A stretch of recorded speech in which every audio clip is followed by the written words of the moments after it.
Testing one, two, three.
agenda is the Board of Education minutes of last month. Does any board member have any questions, comments, concerns of last month's minutes? If not, I need a motion to approve. Shelley moves, do I have a second? Lindsay seconds. And Carrie, when you are ready. Mr. Baden? Yes. Mrs. Hopkemeyer? Yes. Ms. McKnight? Yes. Mr. Miller? Yes. Mr. Stum? Yes. Item 3 is our treasurer's report. Carrie? Good morning. A little different when we have an early morning, or not early morning, I was listening to Shelley, but early in the meeting, or early in the month meeting. I don't have the financials because we are not closed out yet for the month of July. So you will approve the July financials at this next meeting. So you'll approve August and July next meeting. The only thing I do have to add, though, to the financials, or the only item, would be the commercial paper and banker's acceptance report. This is required to be filed at the Auditor of State's office by August 31st. So I did have to keep that on the report, but we had to pull the financials because we did not get balance. So I would ask that you approve that. The next is our federal grants. The list is getting much shorter. You notice there is no ESSER funds that we are approving for this year because all ESSER funds will be expended and terminated.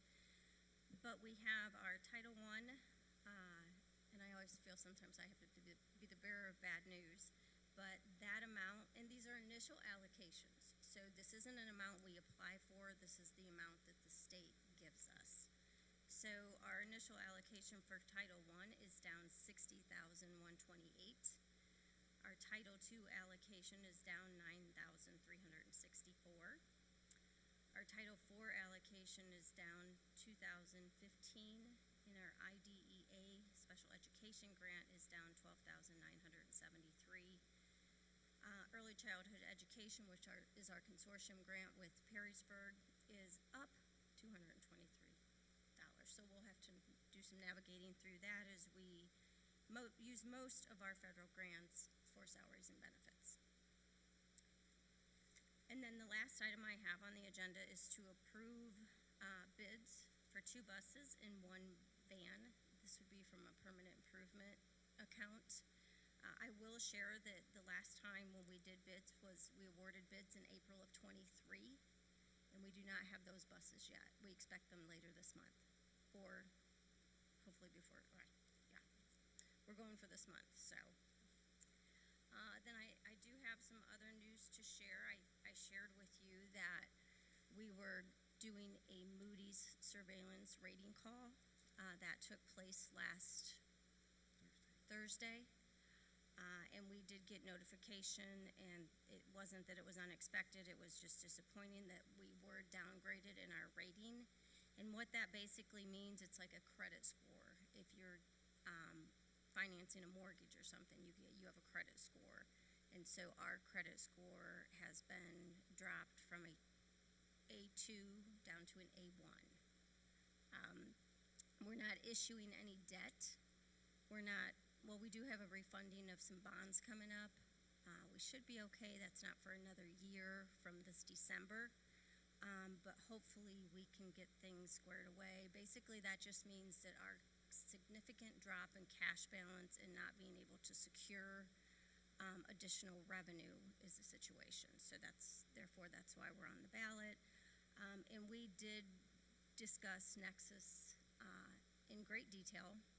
They understand the situation, but it still does not secure revenue, unfortunately. So they did add that they felt that we could have been dropped too, but they took into consideration that we are on the ballot and the Nexus pipeline situation. So we felt that it was okay. But myself, Kevin, and then our bond underwriter, Mike Burns from Baird, participated in that call.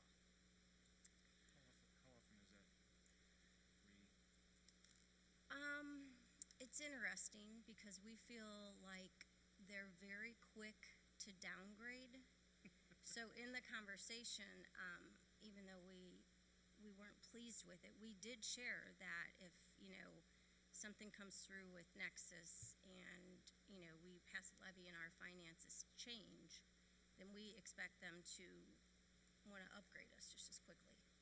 Because our call was Thursday and we got notification on Friday that, so just like that. And we told them that and we brought it to their attention, so. But how often does it occur? I don't know. I mean, I think they review anyone that has the debt and they do our ratings. I think they just review our cash balance and if they see a significant drop. So when we lost $1 million out of ESSER, it's a significant drop. So, or not ESSER, Nexus. I had that problem on Thursday too. I kept calling it Nexer. Nexus X, yeah, so yeah, so that's unfortunate, but we have tons of other good things happening in the district, so. And that is all I have. Quick question about the buses. This is a normal thing that happens every year is we're scheduled to purchase 2 buses? Yes, they come out of permanent improvement, so we always allocate that. Last year we did 2 regular buses and 1 special education bus. This year they really feel the need to replace one of our vans, so we will do 2 regular buses and 1 van. Okay. So, but it's an annual, I mean, with the size of our fleet, Yeah. it's just normal maintenance and trying to keep up, which isn't the case. I mean, we used to have buses within 3 to 6 months, and now it's, like I said, April of '23, Yeah. and we don't have those buses yet. Will these end up replacing older buses in the fleet? Yes, I don't know exactly for sure what we're trading out yet, because once the board authorizes me to advertise, then they'll determine what buses we're gonna trade, and that's included in the bid package that we submit out. And that's how you decide how many Yes. students? Carrie, what kind of fuel will those buses be run on, and the van? They're diesel. They're all of them? You're not gonna go to the propane? It hasn't been discussed at this point. I guess that's something that I should double check. When I asked what their recommendation would be, it was just 2 buses and 1 van. Originally, they were considering maybe getting 2 vans, but they just don't want to slip behind any more than we are on the buses. Okay, So it came from our mechanics, but no, at this point, I feel that we're still using, the diesel. our fleet is diesel, so. Any other questions, comments, concerns? If not, I need a motion to approve. I will move to approve. All right, do I have a second? Second. Either one. And then Carrie, when you're ready. Mr. Baden? Yes. Mrs. Hopkemeyer? Yes. Ms. McKnight? Yes, Mr. Miller? Yes. Mr. Stamm? Yes. Thank you. All right, with that, we'll move on to the superintendent's educational report. Good morning. Thank you for being here. This is all new for me. This is the first time in this situation, so I'll do my best. I may not be the most elegant speaker, but I'm a very sincere speaker, and with that, I would like to share my sincerest gratitude to the board, to the administration, to the community for having me placed in this interim position. I'm very excited about it, and I think we have great things ahead for the district. Even though the position has just begun, I feel that it's going well. I'm really focusing on building relationships. That's in order to gain support for the school. And when I'm talking about building relationships, I really believe it's building relationships, with our staff, with our students, with our community, those that have children in the school, those that do not have children in the school. I think that that's important, and that will be a focus of mine throughout the year. I want people to feel that they're very proud to be a part of this district, and that we are, making good decisions and providing great opportunities for our students. I really believe that our focus needs to be is gaining the confidence of the community, and that's all stakeholders that we're discussing. I want people to have the pride that we have, that the people have within the school. I want the community members to have that same pride that, we are generals, and that as generals, we move forward for the community, we move forward for the area, we strengthen the values of our homes and so forth by what we provide within this school district. And so that would be something that I really want to focus on. Along with that, I do want to build relationships within the board as well. After this meeting, I do have a document that I'll share with you to have you sign up. I'd like to meet with 2 of them once a week for an hour or so and just kind of talk to make sure that we're all on the same page and talk about the good things that are going on in the district and those obstacles that we may be facing and how to overcome those in order to move forward. I would like to also share that another plan would be working closely with Carrie. As she just shared, we were a part of that meeting next week, which last week, that had to do with our financials in the district. We together will look at how best to move forward financially and, again, to utilize the money that we may have in order to save the money within our general fund. We actually know that we need to be creative in gaining revenues because right now that our general fund is the area that's most concerning. Tomorrow I do meet with the administrative team. That's our annual administrative retreat. We'll be meeting in Blue Sky Restoration. They offered us their conference room, and so it'll be nice to be off-site at no charge, and so we appreciate them allowing us to come in. And our focus tomorrow is really going to be building our leadership capacity, our team capacity, and planning initiatives that we'll have this year, and how best we can work together with not having the assistant superintendent's position this year, how we can work together to accomplish all the things that we need to do and to provide the opportunities that we feel are so important for our students. I think there are many challenges ahead this year, but I'm excited to work with everyone to meet those. I had the opportunity last week to go to a 2-day workshop for all new superintendents within the state of Ohio. So there were about 50 of us, and all the topics had to do with kind of the basics of school.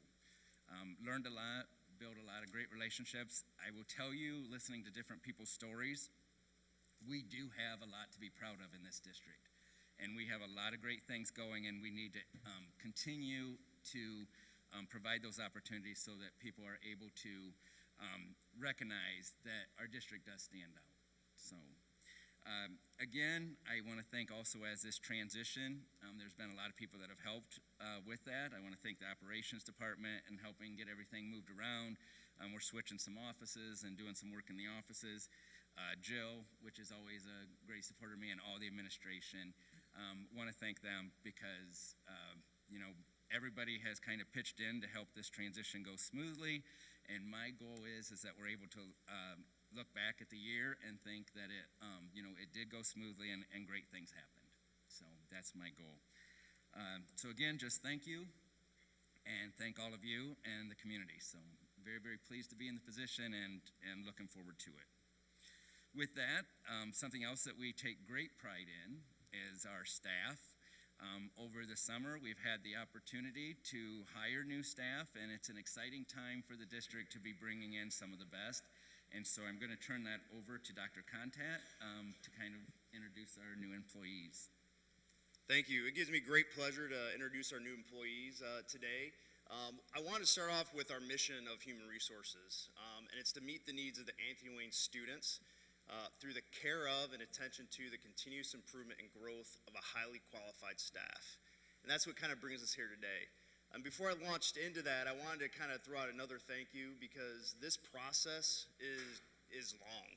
We'll probably start preparing for next year come like November, December. We'll start maybe getting some retirements trickle in. Then we'll start looking at student numbers. And then it takes a very large collective team to kind of get to the point of today, to where we eventually have new certified staff. But then you also look at the classified side and all those different things. So there's a lot of moving pieces. So I want to thank the administration for the time and effort, the hours they spend. We all spend in vetting applicants, meeting with applicants, setting up interviews, making the phone calls. Jill Schwans and Cindy Breyer assisting us with the onboarding of everybody. And then we'll continue to work with these new individuals through the year through cohort meetings and professional development and mentors and all those different things to make sure that we do have a highly qualified workforce to meet the needs of our students. That's the ultimate goal. So without further ado, I'd like to welcome our 9 new certified staff members to Anthony Wayne this year. And we will start off with Monclova. We have Emily Jarvis. She will be teaching music. She went to, if you could just stand up real quick, just so we can say hello. I know it's a little intimidating, but we're all here for you. We're supporting you. This is a celebration. So went to Bowling Green State University. This will be her first year teaching. And I did pull out maybe a little fun fact here and there. She is a twin, which is interesting because something about here in Anthony Wayne, we love our twins. So welcome another twin. Emily, we're glad to have you. Appreciate it.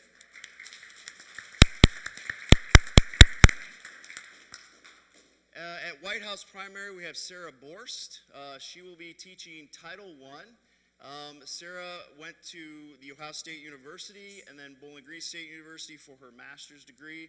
She comes to us with 14 years of teaching experience from Otsego, and she is a parent with 3 children here at Anthony Wayne. Welcome. Erica Black, she is going to be at Fallen Timbers as an intervention specialist. She is a flyer from the University of Dayton. She has 3 years of teaching experience coming to us from Swanton. She's also going to be coaching chair. And if you see the little proud to be a general icon, that means they're also an Anthony Wayne alumni. So please take note of that. Thank you. Bryce Boyer. Bryce will be teaching 5th grade at Fallen Timbers. Again, a Bowling Green State University alumni. This is his first year teaching. He's also a twin, and he will also be coaching football with us and an alumni.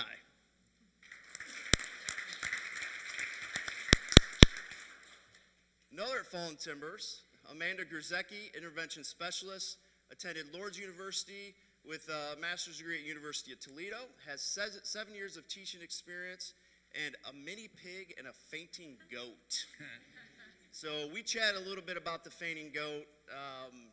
Very cool. Thank you.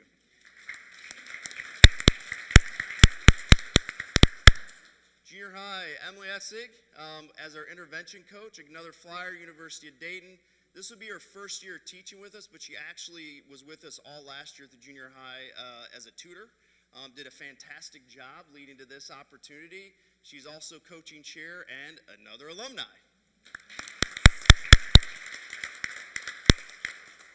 At our high school, we have Laura Hudson. She will be the new intervention coach.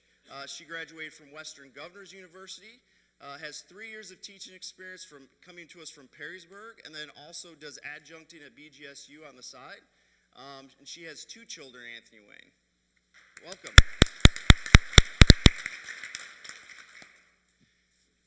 Lauren Morosky is our new counselor at the high school. Another BG alum. I mean, you're seeing a pattern here. They really put out some quality educators. No offense to any of the other universities, but go BG. 7 years of experience, and she has a dog named Banjo, which I thought was just a very cool name. Yes. Awesome. And then last but not least, we have Jordan Schiavone. She'll be teaching math at the high school, a University of Toledo alum. Go Rockets, Mr. Lefevre, that's for you. She has 2 years of experience, and she was previously with us here at the high school. Anthony Wayne did a fantastic job. We're so happy to have her back. She will also be coaching volleyball and another alumni. So I think that's fantastic. One of the things I'd like to point out, I think it's really cool, if you notice, we had 4 alumni out of 9, and I think that's a testament to a few things. I think all those individuals, they wouldn't be in education if they didn't have an amazing experience, if they didn't have amazing teachers, coaches, and a community that they felt like they were supported by and wanted to come back and teach here.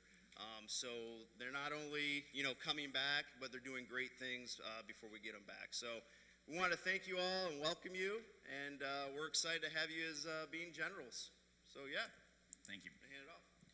I would like to thank Dr. Contat, and as he said, the entire team that worked together in order to hire these individuals. We're very proud of the individuals that we are having join us this year. We do believe that we always have very high quality applicants, and these are the best of the best. So we welcome you. If you need anything throughout the year, please don't hesitate to ask. So, along with that, next I would ask Jim Connor to come up. He's going to share some information and give you an update on teaching and learning. Thank you, Mr. Herman, and welcome to all of our new staff. It's an exciting time. I can remember that many, many years ago. I wanted to update you on a couple of items. The curriculum committee met twice this summer, early in June, and then last week. And we have a couple of updates and then one item later on your agenda for kind of full board approval. The first update deals with our K-4 Fine Arts program. Late in May, the Ohio Department of Education Workforce and the State Board of Education did formally adopt updated standards for the Fine Arts K-12.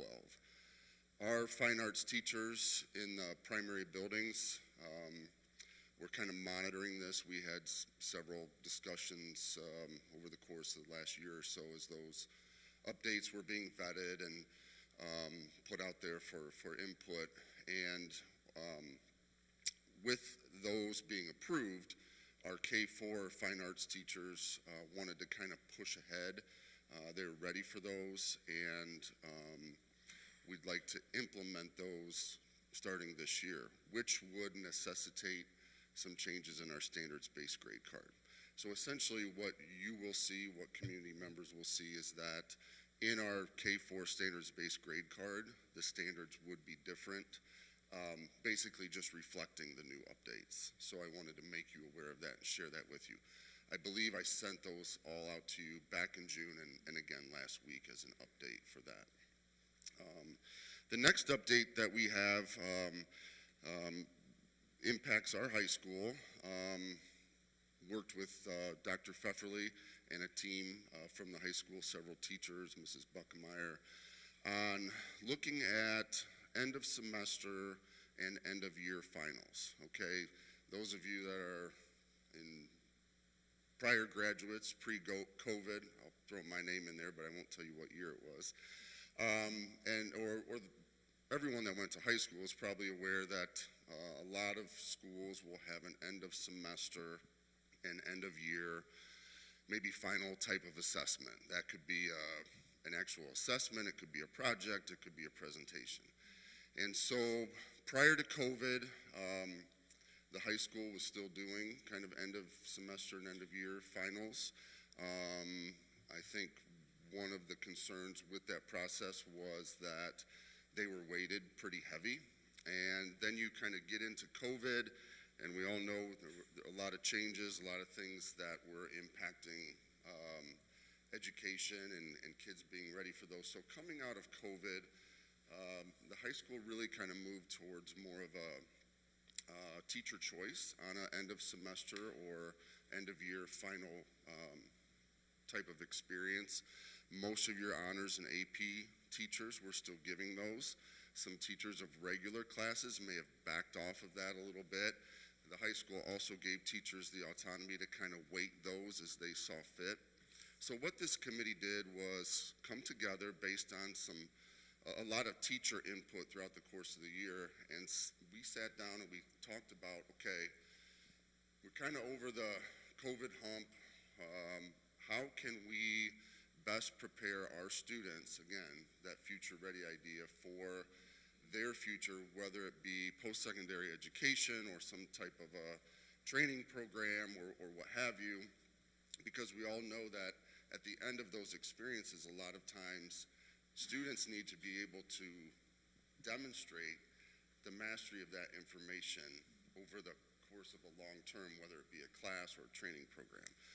So what the committee did was sat down and put together kind of a proposal to once again formalize that finals process for the end of the semester and the end of the school year. Last week I emailed out, well, we discussed this with Dr. Pfefferly in the curriculum committee meeting, and I emailed you out that proposal. So that is something that, again, we wanted to make you aware of, that this year, students will kind of get back to that at the end of the semester. We'll have a couple of days with a changed schedule.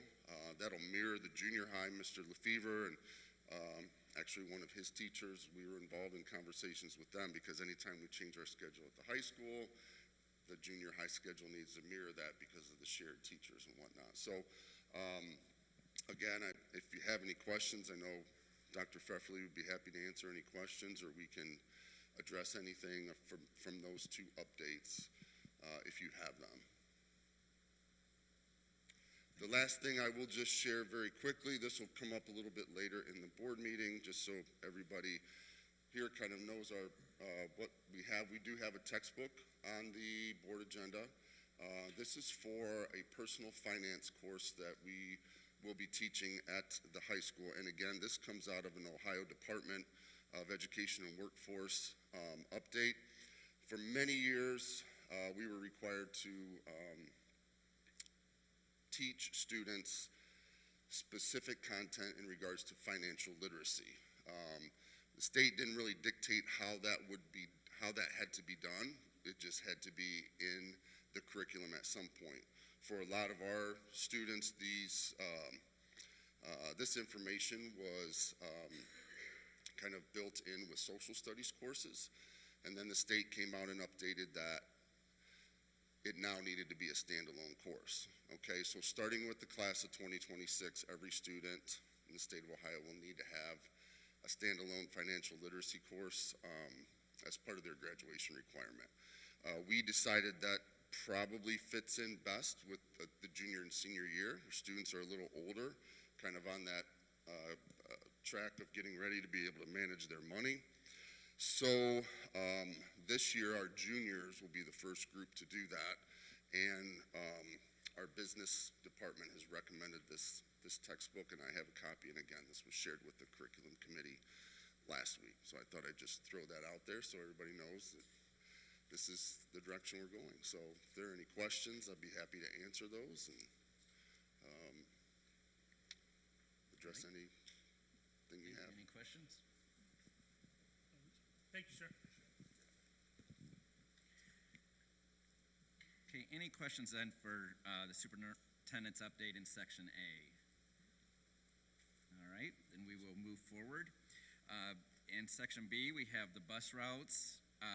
That's something that we have to do every year. They work very, very hard. Transportation works very hard to actually plan out the bus routes to make them the most efficient that they possibly can. I know that they have been spending a great deal of hours doing that and making sure that every student is a part of that, that's been routed and so forth. And so they will be actually working this week on establishing what drivers will have the different routes, but it's our responsibility as a board to say, yes, we approve these routes. So that's A or B. Section C, educational agreements. You will see that all of those are special education items. Those have all been written into an IEP to make sure that our students' individual needs are being met. So those are agreements that we have in order to provide the best education possible to those students and their specific needs. Section D is graduation approval. When we have an individual or individuals that do not meet all of the requirements to graduate by the end of the year, we work with them throughout the summer and so forth in order to help them meet those requirements. As long as they do it before our first day of school of this year, they are considered graduates of the past school year. So that's the case with this particular one. And then, as Mr. Connor shared, we have the textbook adoption. That is, again, for the personal finance, and I believe that Lindsay and Shelley have gone through that and looked that course over and that textbook over. So, any questions on B through E?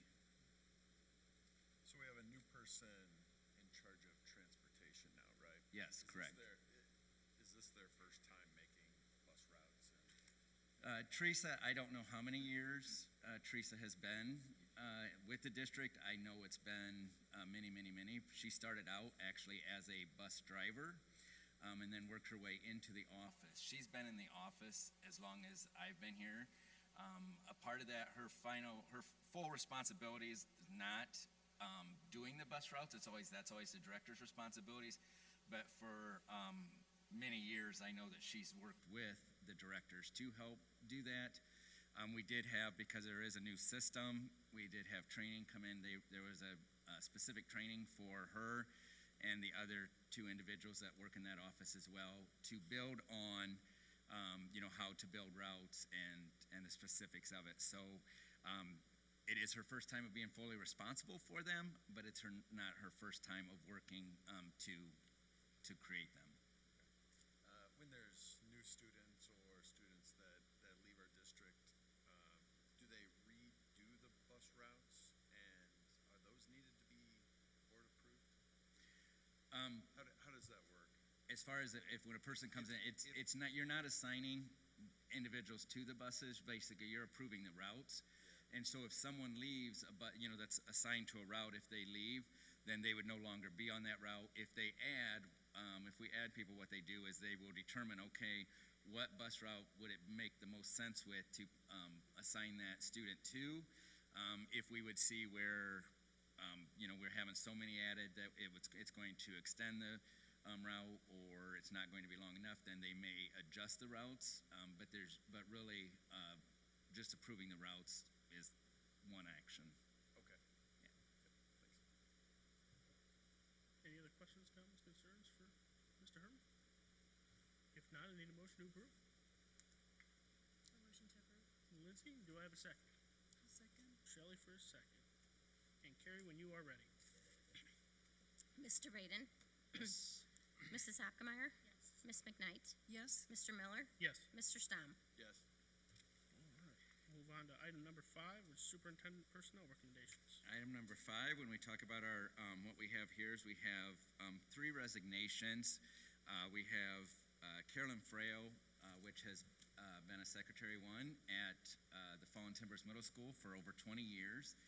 She is taking a new position and is excited about the opportunity. It's a little different than the position that she's had.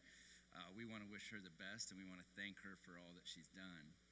Matt Bekas, he was a dean at Waterville Primary.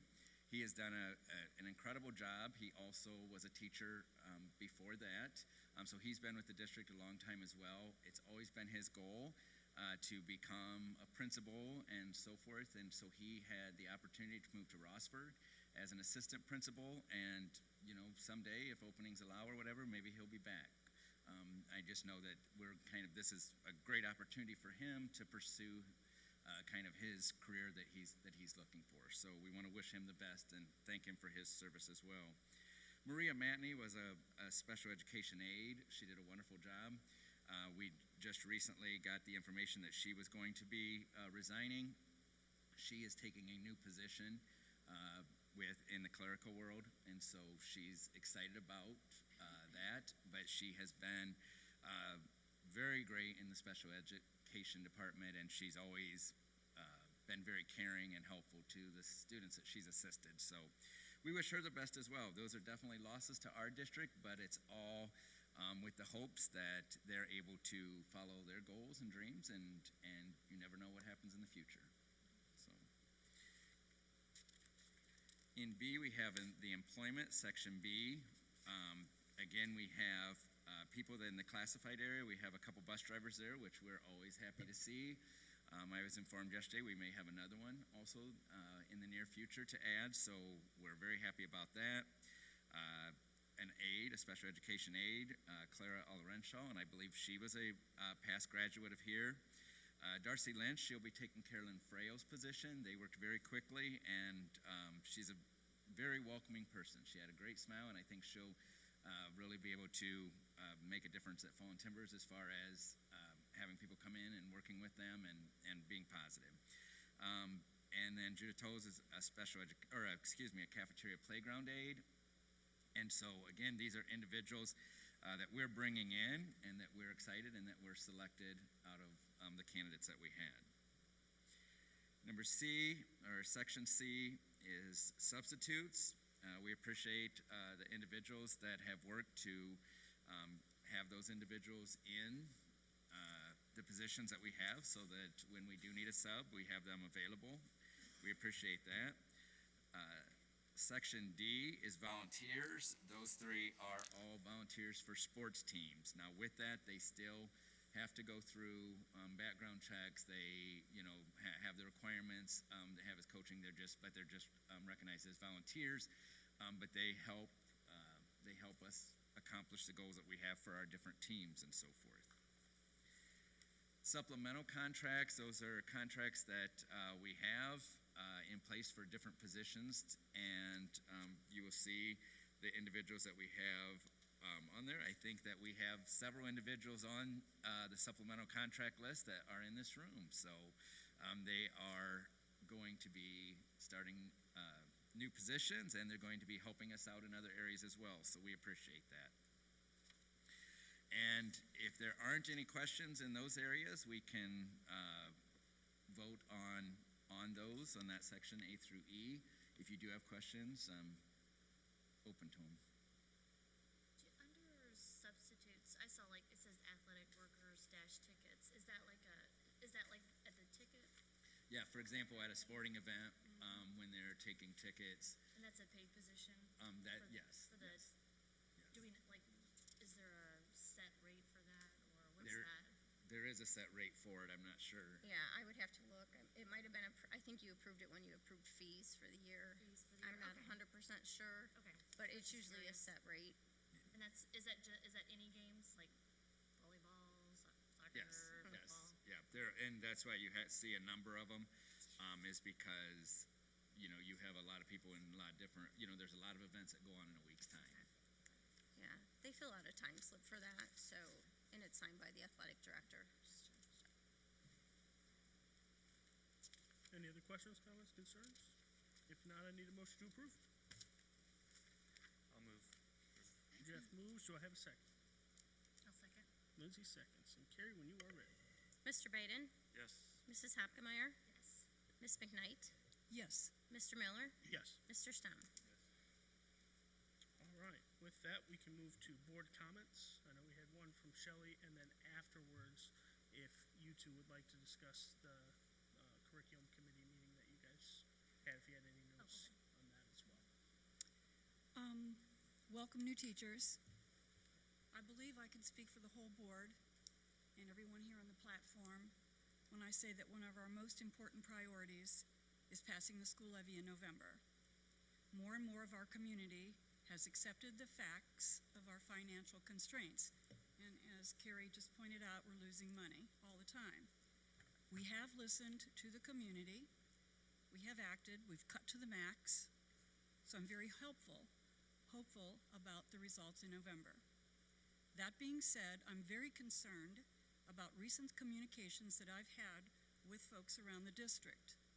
They have asked me if indeed it's true that an outside religious group will be removing students from class during the regular school day. I tell them what I know at this point, that yes, in the fall, third graders at Monclova Elementary will be taken from school during lunch and recess for religious instruction. When I tell them this, at first they don't believe me. And then I'm hearing, well, if that's the case, I can't support the district in this, and I won't be voting for the levy. And that's my concern. Because of this unnecessary intrusion into the sanctity of our public school day, we risk our levy in November.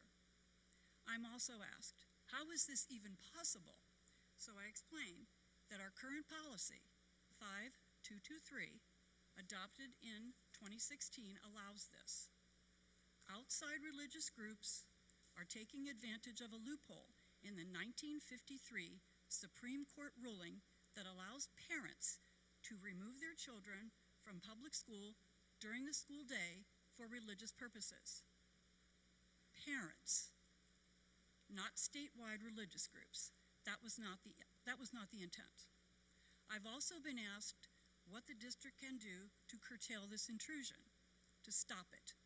Basically, the board can change its policy. We can do away with the policy altogether, as some schools have done. We can opt for more restrictions as to release time. Or we can allow any outside group posing as a religion to remove students from class. Here's what I'm seeing. This intrusion is the edge of the wedge. Lunch and recess may be the start for these release times, but it's not going to be the end. Judging from what I've been reading from other Ohio public school districts facing this same intrusion, these groups are pushing for additional release time every year. I would love to hear from the community on this issue. Email me, text me, call me, come talk to me. I personally cannot condone or accept this constitutionally illegal ploy to cause disruptions into the carefully planned routine schedule of the school day. Anytime a student misses class and is removed from campus, that student is missing essential education, even if it is for socialization opportunities with their peers. For now, Ohio law says that a public school may or may not write a policy on release time, but that may change. If House Bill 445 passes, the language will mandate policies for allowing religious release time. I urge you to call or write the sponsors of HB 445 as I've done, voicing your concerns and your objections, and hopefully your efforts will cause this dangerous bill to be abandoned and this attack on public education to cease. When I ran for the board, I was very upfront about my agenda. Support staff, support students, and defend public education. I said I would always vote for what is in the best interest of the student. And allowing this intrusion is most definitely not in the best interest of the student. It's not in the best interest of the district if it jeopardizes passing the school levy, and it is definitely not a good direction for shaping what a future-ready Anthony Wayne General should be. Thank you.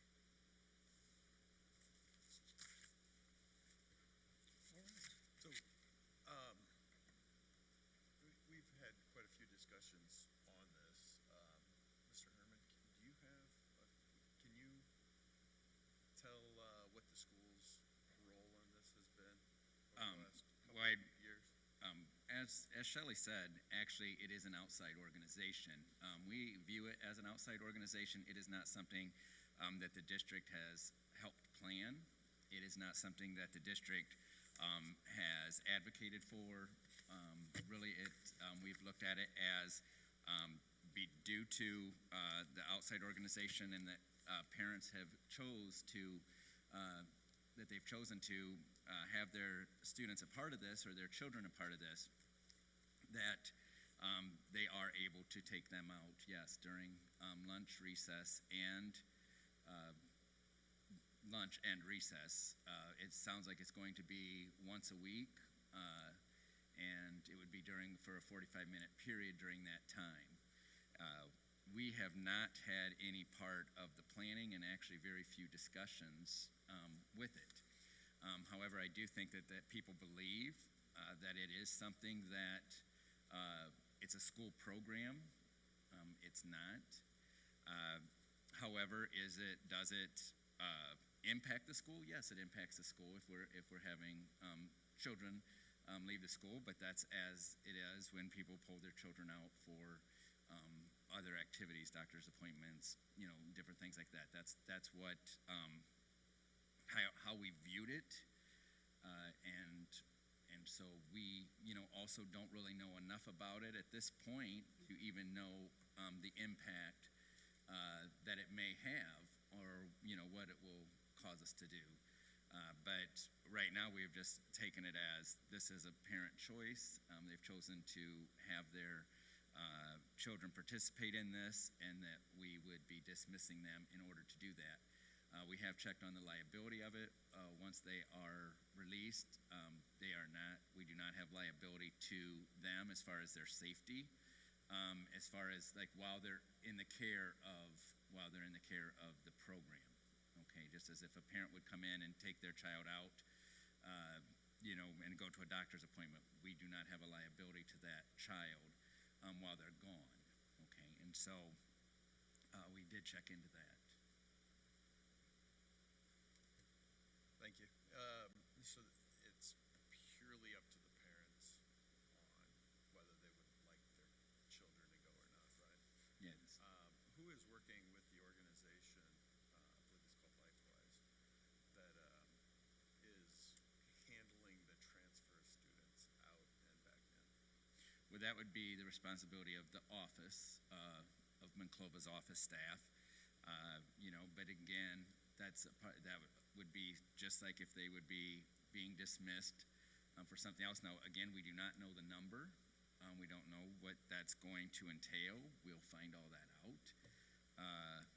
But it would be whenever there's children taken out of school, it's the responsibility that, the teachers, probably when they, instead of sending them to the cafeteria on that day, they would send them to the office, and then the office would, help with that transition. Awesome.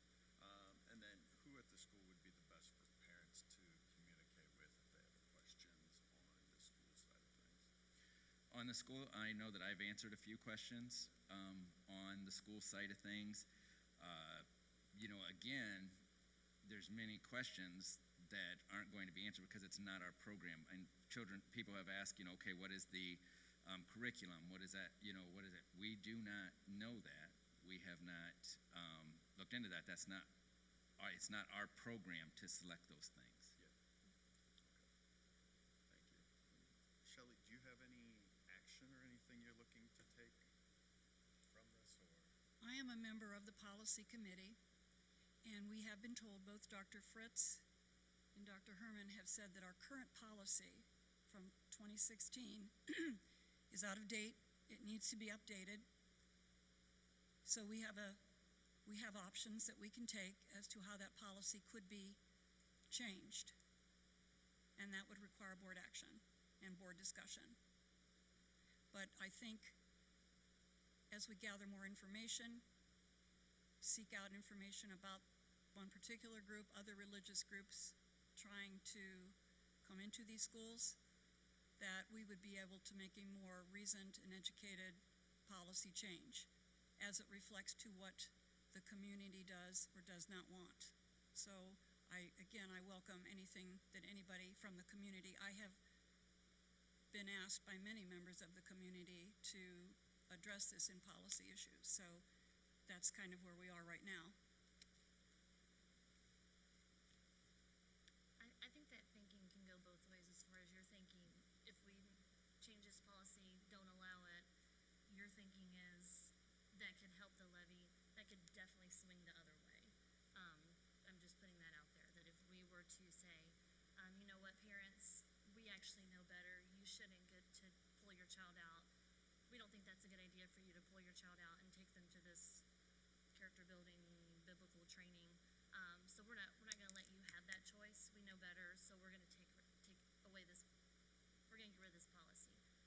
I think that could swing in a whole different direction. That the levy would be and this is Lindsay Hopkemeyer, like that could be a surefire fail for the levy.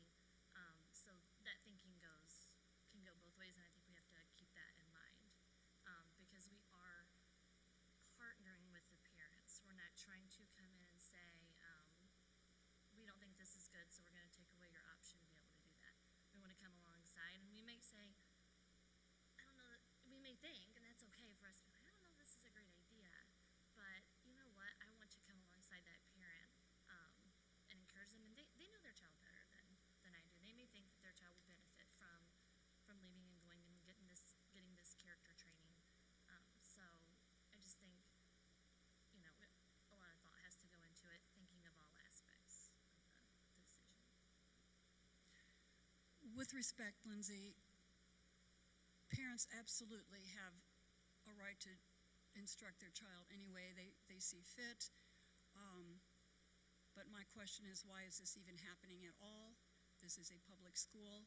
It is a separation of church and state. This opportunity to educate your child in any religious way that you see fit can be done before school, it can be done after school, it can be done on the weekends. By disrupting the school day, you are bringing in a specific kind of instruction. And as far as character building is concerned, the state already mandates these programs that we are teaching. As having also been on the curriculum committee, I am well aware of what these mandates are saying and what we must do in terms of character building and becoming leaders, anti-bullying, that sort of a thing.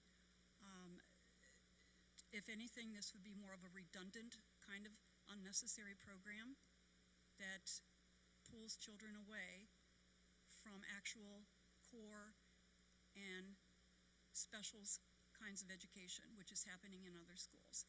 So it concerns me that this increasing trend, especially in the state of Ohio, is gathering some force. And I just feel that parents, community should be aware of this acceleration. And that, again, I would say it's not an issue of what a parent wants or does not want. I just feel that what is education and what is religion are two separate entities, and as that creeps in to a public education system, I do not see a good outcome for that. One thing that I'll share is, and as you can see, we have differing opinions and so forth, and I think that's very, very important. That's what makes a strong board, actually, is when you have different perspectives. It is our responsibility, I believe, at this point to look at those perspectives and kind of find what that common ground may be and so forth, and what stance we take, as a board. But I do think that, what you're hearing at this point is actually a strength of the board, because it's representing all stakeholders. It's representing people that feel differently, that have different beliefs and so forth. And so it's then our responsibility to work together to determine how to move forward. So. Yeah, I couldn't agree more. I actually was going to say the same thing. You're seeing how we kind of conduct business behind this.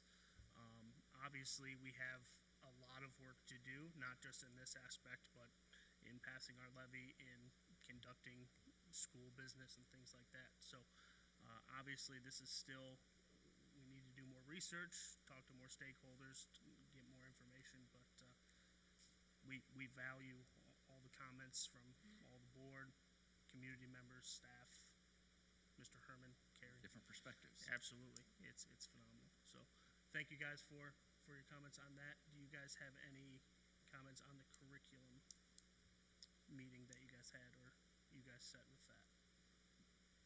Not on the curriculum. I think what we've done for the curriculum this year has just been fantastic in the areas that I've sat in. And with Mr. Connor explaining the exam situation, one thing that stuck with me is, especially with my own children who graduated here, that if you got an A in a class, you didn't have to take that final exam. Well, that was an incentive to get that A, that you had that going in. Well, it punished the poor kids who didn't get that incentive. So they'd have to take that test, and it's harder for them to take a test anyway. So that made sense to me, that if we're going to do that sort of testing, let's everybody have that testing. And overall, for what I've done and what Lindsay and I have done with the curriculum, I am very pleased with the caliber and the excellence of the curriculum that we've looked at. Spanish, all of these, this financial literacy, I wish I had that back in high school. I mean, this is stocks.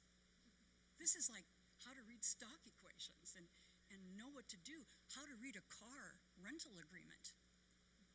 I mean, it's really practical things that these kids are going to need to do. So I think it's wonderful. It's about time.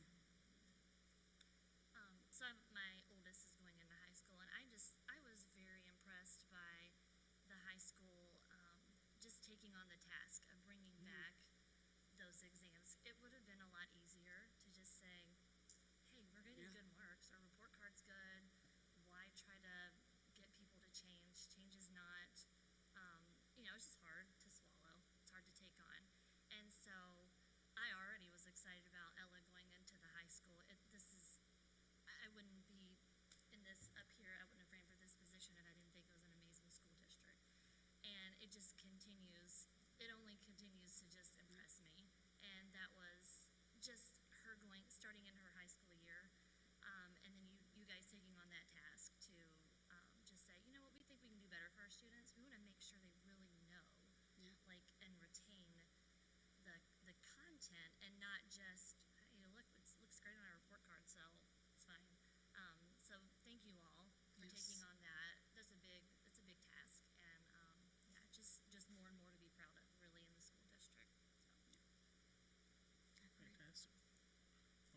with that, Do you have one visitor? yep, we have one visitor that we can recognize, Mr. Tolsky. I remembered from, I believe it was last month, right? Or 2 months ago. Yeah, that's right. Then per usual, if she says you're ready to go, we'll put the 5 minutes on for you and you'll be all set. Okay. Thanks, we've heard a lot this morning, and thanks to the exceptional efforts of our staff and administration for your new teachers. I don't know if you knew this, but Anthony Wayne ranks in the top 7% of Ohio school districts. So, no pressure, no pressure. We all learned from the pandemic that any disruptions to student attendance and the consistency of our delivering our curriculum may compromise our efforts. We all know that. We learned from that. And we can see this morning there's an elephant in this room, and it's the unresolved question in my mind. Is LifeWise Academy a good fit or a poor fit for our school system and community? Now, we've talked about parents and their concerns, and every parent has a right to look at what's best for their kids. So I'm going to ask parents to ask themselves 3 questions who might be considering LifeWise. First of all, what experiences will my child miss out on if absent with leave? What is to happen if my daughter wants to remain with her classmates in a rehearsal for a musical performance on a scheduled release day? What's going to happen? Second question, can I trust a religious vendor from Hilliard, Ohio, who won't share its full curriculum with me? Several clergy have told me LifeWise's narrow interpretation of the Bible is at odds with their Christian views.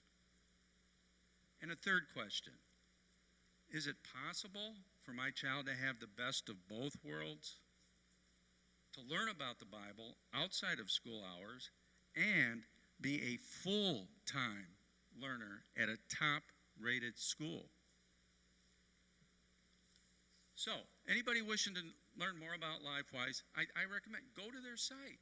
Go to their site. So here's what I've learned. LifeWise founder Joel Penton views public schools as mission fields.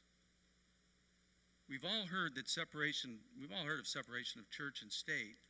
Quite simply, it means no one shall impose their particular beliefs on the state. No one. In a recruitment training video, a LifeWise administrator can be seen offering ice cream to LifeWise students who meet their quotas for signing up their non-participating classmates. LifeWise Academy is reporting on its website that it has gotten approval from Anthony Wayne schools to have students released from classes. They've announced this. However, we've heard from Mr. Herman he did not and cannot give the administration's stamp of approval to any religious vendor. So to avoid this misperception of somehow being connected to LifeWise, a growing number of school districts have their RTRI policy state they will only release students to parents. This was the original intent of the Supreme Court decision. So other matters that should concern us all. LifeWise staff are not vetted as thoroughly as public school staff. And I don't know if you heard recently in the news, but a LifeWise administrator was recently fired when a report of her serious misconduct and abuse of a minor student in a previous teaching assignment surfaced. Other reports from schools that have had LifeWise in their community.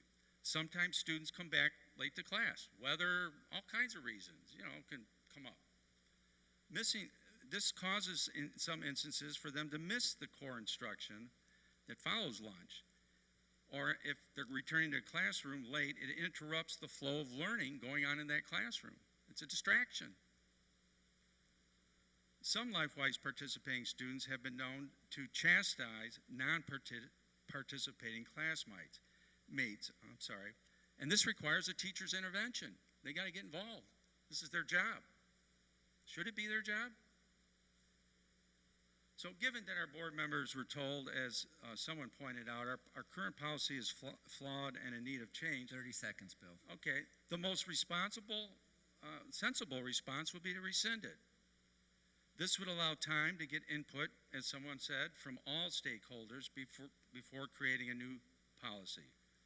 These matters should be aired in a public forum rather than hotly debated on social media.